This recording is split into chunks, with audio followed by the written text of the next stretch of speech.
지난 시간에 마지막 부분에 사도 바울의 질병에 대해서 제가 말씀을 잠시 드렸습니다. 기억나십니까? 4장 14절 여러분 성경책을 한번 보실까요? 보시면 이렇게 되어 있습니다.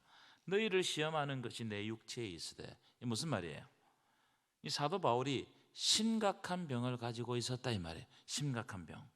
이 바울이 가진 병을 보면 사람들이 시험에 들어요. 그러니까 그게 이제 보기에 굉장히 안 좋았던 것 같습니다. 어떤 사람은 안질이라고 그러고 어떤 사람은 간질이라고 그러는데 어쨌든 굉장히 안 좋았던 것 같아요. 그런데 딱 그 밑에 보면 하지만 너희가 이것을 어떻게 했다고요? 업신여기지도 아니하며 나를 버리지도 아니하고 오직 나를 누구와 같이? 하나님의 천사와 같이 또는 그리스도 예수와 같이 영접하였도다. 왜냐하면 바울은 생명의 복음을 이 갈라디아 교회에게 전해준 사람이기 때문이라는 거예요. 그래서 바울에게 있는 우리 질병, 시험거리 이런 것이 문제가 되었습니까? 문제가 되지 않았습니까? 전혀 문제가 안 됐어요. 그런데 할례당들이 바울이 가고 난 다음에 할례당들이 한번 교회를 휩쓸고 난 다음에 율법주의잖아요. 이 율법주의를 딱 가르치고 난 다음에 바울의 모든 것이 문제가 되는 거예요. 이게 희한합니다. 이게 제가 무슨 말씀을 드리려고 하느냐 하면은 복음에 입각해서 사람을 보면 문제될 게 별로 없어요. 교회도 마찬가지입니다. 복음에 입각해서 사람을 보면 문제될 게 별로 없습니다. 왜냐하면 우리는 다 죽을 죄인인데 우리에게는 아무런 가능성이 없는데 오직 하나님의 은혜로 그리고 예수 그리스도의 대속적인 죽음으로 우리가 구원을 받았기 때문에 우리가 공로가 없어요. 하나도 없어요. 그러니까 복음의 진리를 교란시키는 일이 아니면 이 여러 가지 의견들은 별 문제가 안 됩니다. 그렇겠죠? 그래서 이 바울이 복음을 전할 때 바울에게 심각한 병이 있어도 이 갈라디아 교회가 그걸 다 수용하고 오히려 업신여기지도 아니하고 버리지도 아니하고 오직 하나님의 천사와 같이 예수 그리스도와 같이 바울을 영접했다 이 말이에요. 굉장히 중요한 부분이에요. 복음으로 사람을 보면 그 사람은 사랑으로 대해주는 거예요. 그런데 율법이 들어오는 순간부터 그때부터 바울의 모든 것이 문제가 되는 겁니다. 첫 번째, 바울이 전한 복음이 문제가 되기 시작했고 바울의 사도권도 문제를 삼기 시작했습니다. 특별히 바울의 병도 문제가 되었던 것 같아요. 아니 사도가 되었으면 자기 병도 못 고치나 남의 병은 잘 고쳐주면서. 율법주의자들이 들어오기 전에는 이게 아무런 문제가 아니었습니다. 그런데 율법주의가 들어오면서 문제가 생겼어요. 왜냐하면 율법이 들어오면요 정죄하기 때문에 모든 문제가 되는 거예요. 이게 갈라디아 교회의 문제였어요. 율법주의가 들어오면 정죄하기 때문에 복음의 눈으로 못 보는 겁니다. 율법의 눈으로 보기 때문에 사람은 다 정죄하는 겁니다. 그래서 그리스도인은 어디에 우선순위를 둬야 되냐? 첫째, 지금 이 말씀이 복음적인가 아닌가? 지금 여기에서 선포되는 말씀이 복음인가? 예수 그리스도의 복음을 드러내는가? 아니면 인간적인 말을 하고 있는가? 이걸 진단해야 돼요. 왜냐하면 이 진리는 가장 큰 문제입니다. 단에 올라와 가지고 자기 개인적인 문제 여러 가지 인간적인 문제를 이야기해서는 안 된다 이 말이에요. 복음이 선포되어야 됩니다. 아멘이십니까? 이 복음이 복음이냐 이게 굉장히 중요한 거예요. 두 번째, 말씀이 복음이라면 우리는 복음을 위해서 뭘 해야 되는가? 이걸 고민해야 돼요. 복음을 위해서 뭘 해야 되는가? 복음을 위한 일이라면 어떤 일이든지 감당할 준비를 해야 된다 이 말이에요. 이게 복음을 받은 사람들이 살아가야 될 윤리다. 오늘 이야기를 합니다. 이 이야기를. 이런 내용이 5장 6장의 내용. 5장 6장의 내용. 자, 오늘은 길게 말씀을 드릴 수가 없습니다. 오늘 좀 짧게 말씀을 준비했는데 5장을 중심으로 말씀을 나누겠는데요. 지난 시간에 다루지 못한 4장 말미의 내용들이 좀 있습니다. 한번 4장을 펴보실까요? 4장 21절부터 31절까지는 여러분들 한번 읽어보십시오. 여기에는 하갈과 사라의 관계가 나옵니다. 그러니까 율법으로 나온 욕정으로 나온 하갈, 그 다음에 하나님의 약속으로 온 사라, 이삭, 이걸 이제 비교해서 이야기를 하고 있어요. 자, 그런 의미를 가지고 오늘은 5장 1절만 다루도록 하겠습니다. 1절 오늘 읽었죠? 왜 1절만 다루느냐? 이 내용이 약간 어렵기도 하고 또 제가 할 말도 많고 이 내용을 설명하려고 하면 할 만도 많고 또 제가 생각할 때 중요한 내용이라고 생각하기 때문에 1절만 다루도록 하겠습니다. 자, 여러분 갈라디아서 5장과 6장은 그리스도인의 삶 또는 윤리에 대해서 다루고 있습니다. 그리스도인의 삶, 윤리. 이 바울 서신서를 여러분 쭉 읽어보면 전반부는 진리의 문제를 다뤄요. 교리 문제를 다룹니다. 전반부는. 그리고 후반부 가면은 그리스도인의 삶, 윤리 문제를 다룹니다. 이걸 사도 바울이 일부러 그렇게 해놨습니다. 앞에는 전반부에는 뭘 다루고요? 진리, 복음의 문제, 다른 복음, 복음의 어떤 하나님의 복음의 진짜 진수의 말씀, 이런 말씀을 다루고 후반기에 가면은 그럼 복음 받은 사람 우리는 어떻게 살아가야 되느냐, 이 윤리 문제를 다룬단 말이에요. 그래서 5장과 6장은 본격적으로 윤리 문제를 다룬다는 사실을 기억하고 5장과 6장을 보시면 될 것 같아요. 자, 5장에 세 가지 주제가 있는데 오늘 첫 번째 주제만 소개하겠습니다. 띄워보실까요? 예. 첫 번째 주제가 뭐죠? 그리스도, 따라합시다. 그리스도 안에서 자유. 그리스도 안에서 자유를 다룹니다. 누구 안에서 자유라고요? 사도 바울의 신학 가운데 가장 중요한 내용이 in Christ입니다. 예수, 그리스도 안에 있습니다. 그리스도 안에. 이 무슨 말을 제가 드리려고 하냐면은 그리스도 안에 있는 것이 참 자유라는 거예요. 그리스도 안에 있는 것이. 여러분, 우리가 생각할 때 자유는 자기 마음대로 하는 것이 자유라고 생각합니다. 여러분 아마 그런 생각을 하고 계신 분들이 많을 거예요. 자기 마음대로 하는 거, 이것 자체가 자유다. 그런데 이게 대부분 방종으로 흐를 가능성이 높습니다. 만약 자유라고 하면서 자기 마음대로 자기 뜻대로 한다면 그 자유 때문에 상대를 망치거나 자기를 망치면 그걸 자유라고 할 수 있겠습니까? 자, 내가 자유롭게 했어요. 뭔가를 자유를 가지고 다 했어요. 근데 그 자유 때문에 나를 망치거나 그 자유를 사용하는 나를 망치거나 그 자유 때문에 상대를 불편하게 하고 망치면 그걸 자유라고 할 수 있겠나 이 말이에요. 자유라고 할 수 없다 이 말이에요. 제가 극단적인 예를 들어볼게요. 이건 극단적입니다. 왜냐하면 이해를 돕기 위해서 극단적으로 예를 드는 겁니다. 나는 자유가 있기 때문에 다른 사람에게 마약을 팔겠다. 또는 나는 자유가 있기 때문에 마약을 내 몸에 사용하겠다. 이런 행동을 자유라고 생각하면 큰 오산이죠. 잘못된 생각이죠. 여러분 이게 진짜 자유입니까? 아닙니다. 이 자유는, 자기가 자유라고 하는 이 자유는 파는 사람도 망치는 거예요. 그리고 그 마약을 사서 자기 몸에 넣는 사람도 망치는 거예요. 마약은 사람을 중독시켜가지고 사람을 올가매잖아요.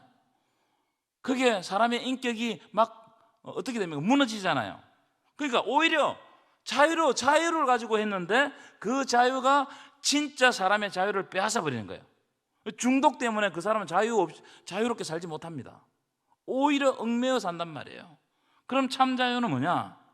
나를 올가매고 나를 망치고 나를 죽이는 것으로부터 자유예요. 다시 한 번 더. 성경에서 말하는 참 자유는 뭐냐면은 나를 올가매고 나를 망치고 나를 죽이고 나를 무너뜨리는 것에서부터 자유예요. 아멘이십니까? 이 자유를 이야기하는 거예요. 그래서 여러분 성경에서 말하는 자유는요 생명과 굉장히 깊은 연관을 가져요. 뭐가 연관이 깊이 가진다고요? 생명하고 연관을 가진단 말이에요. 그런 관점으로 오늘 말씀을 보겠습니다. 5장 1절 읽어보겠습니다. 시작. 그리스도께서 우리를 자유롭게 하려고 자유를 주셨으니 그러므로 굳건하게 서서 다시는 아멘이십니까? 여러분 예수님이 십자가에 죽으신 것은 우리를 죄에서 구원하고 죄로부터 해방시키셔서 자유를 주시기 위함입니다. 여러분 죄는요 죽음으로 이끌어가요. 죄의 싹은 뭐라고요? 사망이라는 거예요. 그래서 죄는 자유가 없는 거예요. 내가 죄 지을 자유가 있다. 이 자유가 없는 거예요. 그는 논리적으로 성립하지가 않아요. 그래서 죄는 어떻게 두려움과 불안을 주고 결국 죽게 만든 겁니다. 이게 죄의 속성이고 이건 자유가 없애게 만드는 거예요. 그런데 예수께서 십자가에서 죽으심으로 우리의 모든 죄의 짐을 짊어지셨습니다. 그리고 부활하심으로 말미암아 부활의 첫 열매가 되셨어요. 이를 믿는 모든 사람들은 죄와 죽음에서 해방되어서 참 자유를 누리는 것입니다. 아멘이십니까? 여러분, 자유는 어떨 때 누리느냐?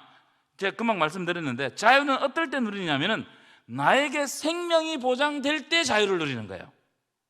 나에게 생명이 보장될 때 자유를 누리는 겁니다. 그렇죠? 여러분 한번 생각해 보십시오. 내일 사형당하는 사람이 있다고 생각해 보세요. 그 사람에게 오늘 마음껏 자유를 줬습니다. 여러분, 그게 자유겠어요? 내일 사형당해요? 오늘 자유를 줬어요. 그 하루 동안 자유를 누리려고 마음껏 해도 된다고 했어요.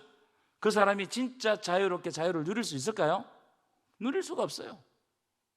오히려 그 하루가 죽음 같은 날, 막 입이 바짝바짝 마르고 시간이 1초 1초 갈 때마다 어떻게 되겠습니까? 너무나 불안한 겁니다. 두려운 거예요. 이건 자유를 줘도 자유가 아니다 이 말이에요. 생명이 보장되어 있지 않냐면 아무리 많은 자유를 줘도 그건 자유가 아니에요. 예수님이 뭐라고 말씀하시느냐면, 한번 따라합시다. 진리를 알지니 진리가 너희를 자유케 하리라. 다시 한번 더. 진리를 알지니 진리가 너희를 자유케 하리라. 이 말씀이 무슨 말씀일까요? 진리가 우리를 자유케 한다. 그래서 진리를 알아야 된다. 자, 제가 예를 들어 드릴게요. 이 두 컵에, 컵이 두 개 있어요. 이 두 컵에 물을 떠다 놓고, 근데 이 두 컵에 한쪽 컵에는 독이 들어있어. 한쪽 컵에는. 그럼 진리는 뭐냐? 지금 이 상황에서 진리는 뭐냐? 독이 들어있는 컵이 어떤 컵인지 아는 것이 진리예요. 이해하셨어요? 이해하셨으면 고개를 끄덕끄덕 해보세요. 그렇죠? 이걸 아는 사람은 전혀 두렵지 않습니다. 그렇죠? 전혀 두렵지 않아요. 하지만 모르는 사람은 어떤 컵에 독이 들어있는지 몰라서 물을 마실지 안 마실지 굉장히 두려워합니다. 목이 말라도 물을 함부로 마실 수 있어요, 없어요? 안 마시는 거, 못 마시는 거. 왜냐하면 진리를 모르기 때문에, 그러니까 자유로울 수가 없어요. 전혀 자유가 없는 거예요. 내가 내 마음대로 할 수 있어도 하지 못하는 겁니다. 이게 무슨 말입니까? 예수 믿는 사람은 진리를 알기 때문에 죽음이 두렵지 않다는 거예요. 왜냐하면 독이 들어있는 컵에 물을 먹지 않을 것이기 때문에, 다른 길을 따라가지 않을 것이기 때문에. 그래서 성경에서 진리를 아는 것이 매우 중요해요. 진리를 아는 것이. 왜냐하면 진리로부터 참 믿음이 형성되는 거예요. 여러분, 진리 없이 믿는 건요, 다 뭡니까? 무조건 믿는 거예요. 무조건. 그거는 믿음이 아닐 수 있습니다. 왜냐하면 그 진리 체계가 흔들려 버리면 다 무너지는 거예요. 진리로부터 믿음은 형성되는 거예요. 이게 굉장히 중요합니다. 왜 기독교가 지금까지 거뜬하고 흔들리지 않느냐? 예수 그리스도의 진리가 있기 때문에, 진리를 믿기 때문에 흔들리지 않는 거예요. 아멘이십니까? 이거예요. 무슨 말이냐면, 그리스도의 죽음과 부활을 믿는 사람은 예수님처럼 죽고 예수님처럼 산다는 것을 알기 때문에 죽음이 두렵지 않아요. 그러니까 예수 안에서 자유를 누리는 거예요. 왜냐하면 생명이 보장되어 있기 때문에. 아멘이십니까? 이 이야기예요. 그래서 예수님의 말씀 안에서 위로를 받고 엄청난 자유를 누리고, 예배를 통해서 감격을 누리고 감사하고 예수 안에서 기쁨을 누리는 거예요. 이건 세상 사람들이 누릴 수 없는 거예요. 내가 생명이 보장되어 있기 때문에 누리는 것이기 때문에, 이 기쁨은, 이 감사는 세상 사람이 알 수가 없어요. 예수 믿을 때 아는 거예요. 이야기를 하는 겁니다. 우리를 자유롭게 한 거예요. 그렇기 때문에 그리스도인들의 누리는 자유는 예수 안에서 누리는 자유이고, 진리 안에서 누리는 자유이고, 은혜 안에서 누리는 자유이고, 성경 말씀 안에서 누리는 자유입니다. 믿으십니까? 제가 이야기 한번 했는데, 제가 신방 갔을 때 어떤 권사님이 이런 이야기를 하는 거예요. 아내는 남편 안에서 자유를 누린다는 거예요. 남편은 아내 안에서 자유를 누린다는 거예요. 이 말씀이 제 마음에 탁 들어왔어요.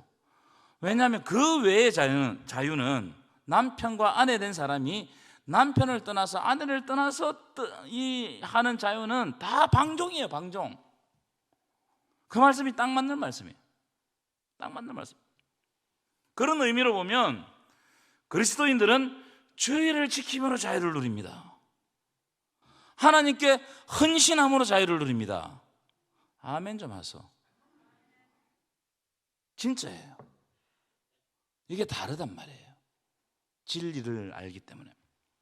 사도 바울이 왜 이런 말씀을, 오늘 5장 1절 말씀을 하느냐 하면은, 진리가 우리를 자유롭게 했고 예수 안에서, 복음 안에서, 말씀 안에서, 십자가 안에서 자유자가 되었는데 갈라디아 교회 성도들이 계속해서 율법주의로 돌아가가지고 율법을 지킴으로 뭔가를 함으로 할례를 행함으로 지난 시간에 말씀드렸던 날과 시와 해를 따지고 뭐 이사가는 날짜 따지고 뭐 삼재 피하는 방법 따지고 막 세상의 것들을 끌어들어오고 뭐 율법적인 것들을 끌어들어와가지고 구원받는다고 하면서 자기에게 멍해를 계속 씌우는 거예요.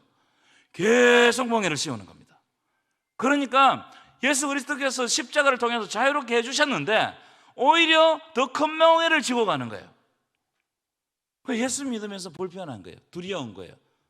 마음에 자유가 없는 거예요. 율법주의는 내가 뭔가를 지켰다는 것을 자랑합니다. 계속 말씀드리는 거예요. 이 갈라디아서가 계속 하는 이야기니까. 그래서 바리새인들은 자기 공로를 자랑합니다. 자기가 뭔가를 지키고 있다는 거예요. 내가 이걸 잘 지키다, 신앙생활 잘했다, 내가 지금까지 전통을 잘 지키고 지금까지 내려오는 뭐 유대 율법의 전통을 잘 지켰다는 거예요. 내 공로를 자랑하니까 지키지 못한 사람은 어떻게 하는 거예요? 정죄해버리는 거예요. 다 죽여버리는 겁니다. 율법이, 하나님의 말씀이, 유대인들이 진리라고 하는 그 진리가 살리는 역할을 못하고 죽이는 역할을 해버리는 거예요. 여러분, 이게 굉장히 여러분 이런 일로 사람을 죽이기 시작하면 정말 이 하나님의 말씀이 오용되는 겁니다. 저는 의외로 이런 사람들이 많다고 생각해요. 자기는 잘 믿어요. 자기한테 은혜 받았어요. 그런데 이 말씀이 자기한테는 맞아요. 그런데 남이 이 말씀에 깨닫지 못한다고 해서 그 말씀으로 상대를 정죄해버리면 하나님의 말씀으로 사람을 죽여버리는 거예요. 이게 누가 하는 짓이냐? 바리새인이 하는 짓이단 말이에요. 이야기를 하고 있는 거예요.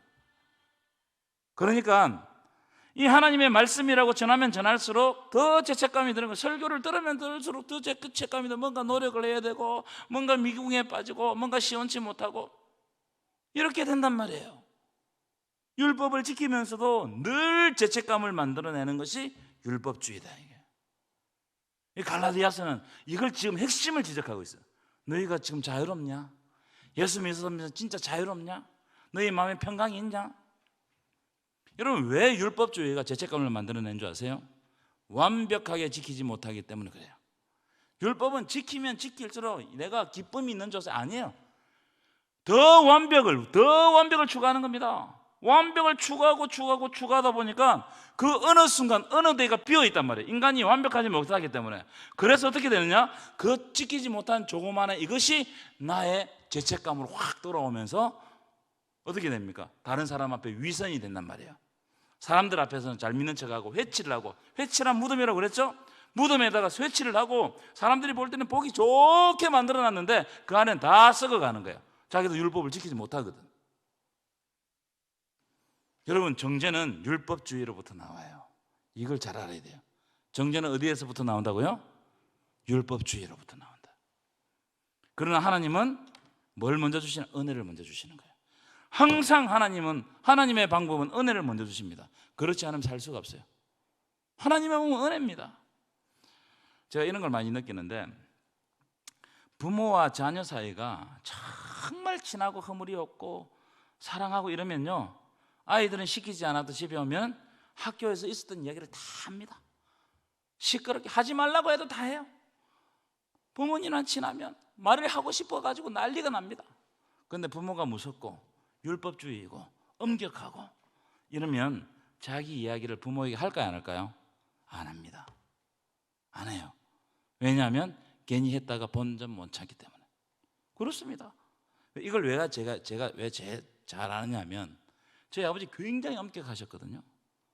그러니까 저는 집에 가면 아무 말도 못했어요.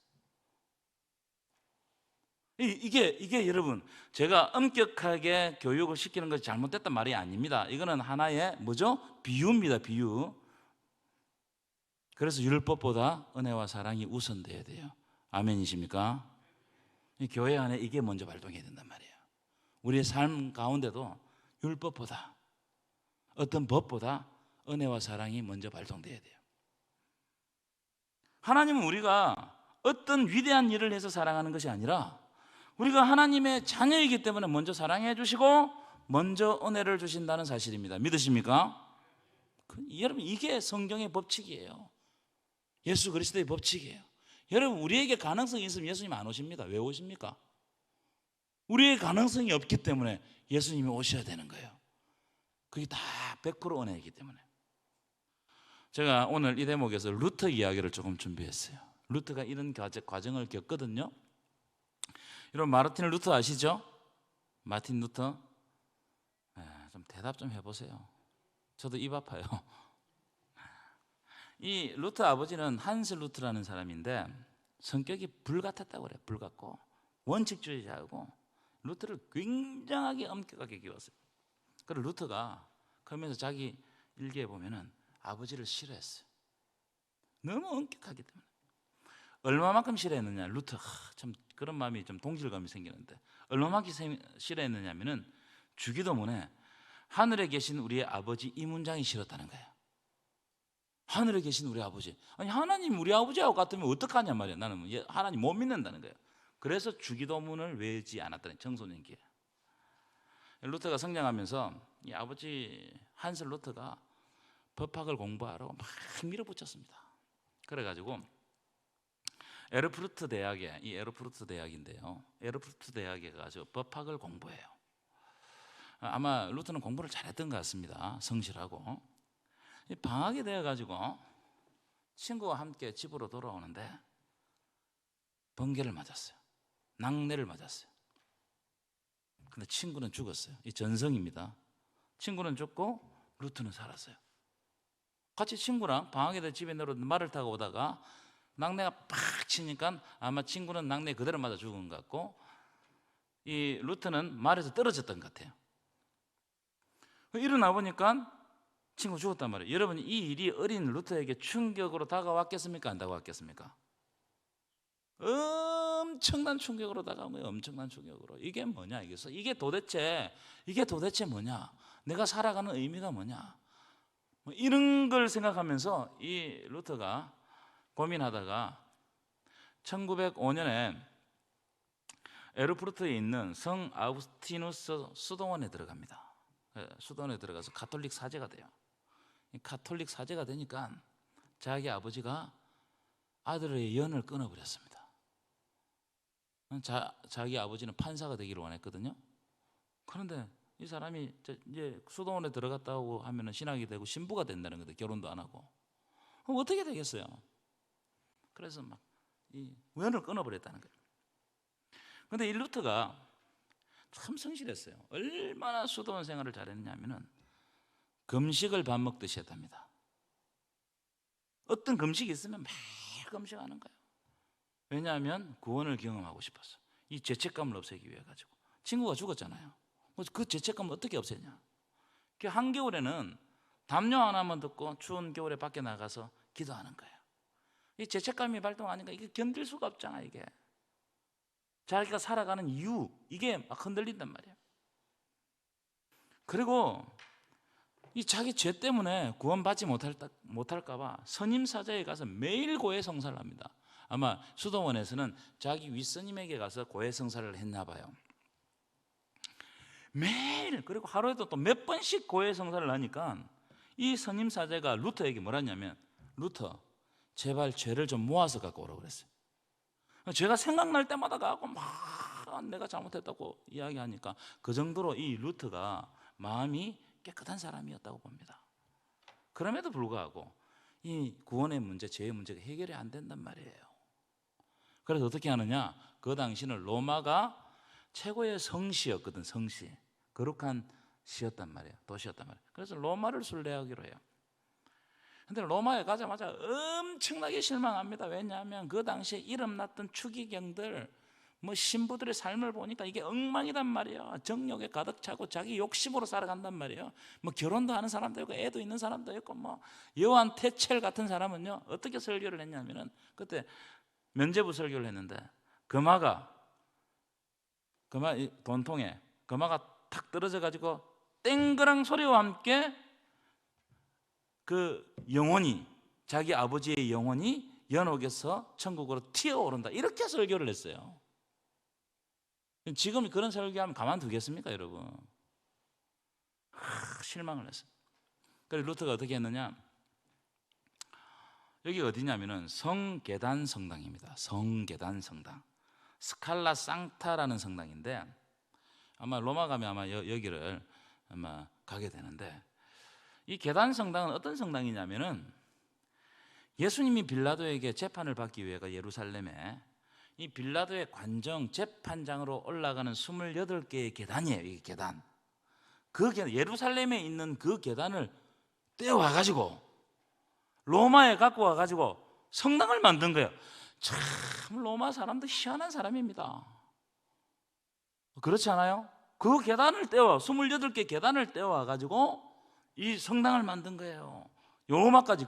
지금 같으면 이해되지만 그 당시 그 계단을 떼어 가지고 로마로 갖고 오는 이게 여러분 얼마나 힘든 일이겠어요, 여러분. 수많은 사람들이 예수님이 마지막 올라가신 계단이라고 생각하니까 이 계단 성당에 올라갈 때, 지금 여러분 계단 성당에 올라갈 때 어떻게 올라갑니까? 무릎으로 올라가죠. 무릎으로 올라가는 겁니다.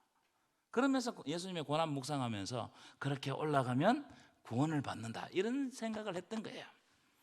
루터도 계단성 순진하니까 계단 성당에 가가지고 구원받기 위해 가지고 제 문제를 해결하기 위해 참 자유를 누리기 위해 가지고 이 계단 성당을 무릎으로 몇십 번 올라갑니다. 오르락내리락 오르락내리락. 아니 그래도 제 문제가 해결됩니까? 안 됩니까? 구원의 문제가. 마음의 죄책감이 안 사라지는 거예요. 여전히 불안하고 두렵고 고통스럽단 말이에요. 옛날 생각이 자꾸 난단 말이에요. 그래서 로마에서 독일로 돌아와요. 로마에 갔다 수도로 돌아오는데, 로마에 갔다 오고 난 다음에 루터가 더 침체에 빠져요. 완전히 침체에 빠집니다. 수도원에 돌아와 가지고 수도원 꼭대기에서, 이거 탑의 경험이라고 그러거든요. 수도원 꼭대기에서 이 구원의 문제 때문에 이 꼭대기 방에서 막 실험을 한 겁니다. 실험을 하고 있었어요.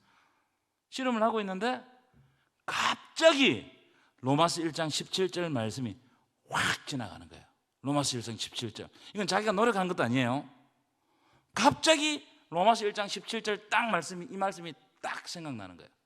그래서 탁 폈어요. 우리 한번 읽어볼까요? 시작. 복음에는 하나님의 의가 나타났어 믿음으로 믿음에 이르게 하나니 기록된 바 오직 의인은 믿음으로 살리라 함과 같으니라. 아멘이십니까? 여러분, 하나님의 의가 어디에 나타났다고요? 복음에 나타났어요. 하나님의 의가 어디에 나타났다고요? 여러분, 복음은 뭡니까? 예수 그리스도예요. 하나님의 의가 예수 그리스도에게 나타난 거예요. 하나님의 의가 있어야 우리가 구원을 받는 거예요. 그렇죠? 하나님이 의롭다고 해줘야 구원을 받는데 그 의가 어디로 통해서 나타났다고요? 복음, 예수 그리스도를 통해서 나타났어요. 그래서 우리는 어떻게 하느냐 하면은 믿음으로 구원을 받는다는 거예요. 이걸 마음에 확신이 확 드는 순간 마음의 평강이 오고 모든 죄의 문제가 해결되고 내가 하나님의 자녀인 것이 확신이 딱 왔어요. 여러분, 이 복음이 우리를 자유케 하는 겁니다. 아멘이십니까? 이 복음이 자유케 하는 거예요. 우리에게 생명을 주고 하나님 나라로 인도해 가는 게 이 복음입니다. 교회는 복음을 전해야 돼요. 이 복음의 삶이 가장 중요해요. 이게 우리를 자유롭게 하는 거예요. 이 복음 외에 다른 것은요 정죄할 수 없습니다. 우리가 명예를 질 필요가 없어요. 복음의 명예만 지면 돼요. 복음만 믿으면 되는 거예요. 우리가 율법주의 전통 중요합니다. 굉장히 중요해요. 그런데 이걸 법제화시키고 절대화시켜서는 절대로 안 됩니다. 복음만이 살아있어야 돼요. 이것이 우리를 자유롭게 한다는 거예요. 왜냐하면 복음에는 뭐가 있죠? 생명이 있기 때문에. 그러니까 생명을 줄 때, 생명이 담보될 때 우리는 진짜 진정한 자유를 얻는 거예요. 여러분, 지금 이 시간에 교회에서 딱 나가는 순간 여러분 죽는다 생각하면 지금 여러분 들어와서 가만히 있을 수 있겠어요? 그런데 하나님께서 여러분들을 구원하셨고 영원한 생명을 주셨다는 것을 믿는 그 순간 우리는 모든 것이 자유로워집니다. 아멘이십니까? 자, 이 말씀 한번 읽고 일단 마치도록 하겠습니다. 함께 읽겠습니다. 5장 1절 시작. 그리스도께서 우리를 자유롭게 하려고 자유를 주셨으니 그러므로 굳건하게 서서 다시는 종의 멍에를 매지 말라. 아멘이십니까? 갈라디아서가 이것을 강조하고 있습니다.